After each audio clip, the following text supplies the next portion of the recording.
In Genesis chapter 4, we witness a profound moment of worship between two brothers, Abel and Cain.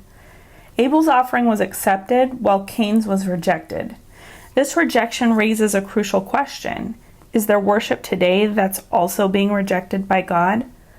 I understand Cain's perspective of offering what he had worked for, but God's rejection of Cain's sacrifice holds a lesson for us all.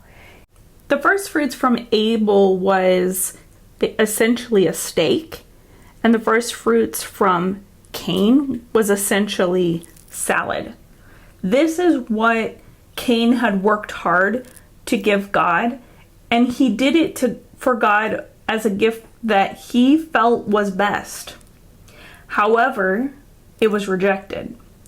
When we worship God with instruments, we are doing what Cain did. This isn't about what we and our friends prefer and think is best. This is about God and his preferences. If it's your birthday and you prefer chocolate cake and somebody gives you a vanilla cake because that's what they prefer, you don't feel appreciated the way you do when they tailor what they're offering you to what your preferences are. And that's why in the Church of Christ, we worship in spirit and truth. And if there's not an example in the New Testament of using instruments, then we know that that must not be what Christ preferred. Hebrews 11:4 reveals that Abel's sacrifice was accepted because of his faith. Abel's faith meant he heard from God and obeyed exactly as instructed. Romans 10:17 emphasizes that faith comes from hearing and obeying God's word. Those who hear God's word and obey it are demonstrating faith, just as Abel did.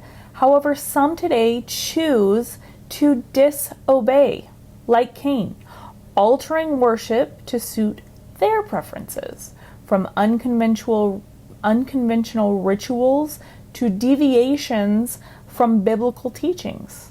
They've chosen the way of Cain, leading to rejection by God. When I go to worship, I don't want to be worshiping somewhere that God is rejecting the worship. I want to be worshiping somewhere where I know we are worshiping it according to demonstrating faith from hearing. There's hope for those who choose obedience, as Abel's righteous example still speaks today. So will you heed Abel's call to worship God in spirit and truth? Join us in the journey toward true worship. The Churches of Christ salute you.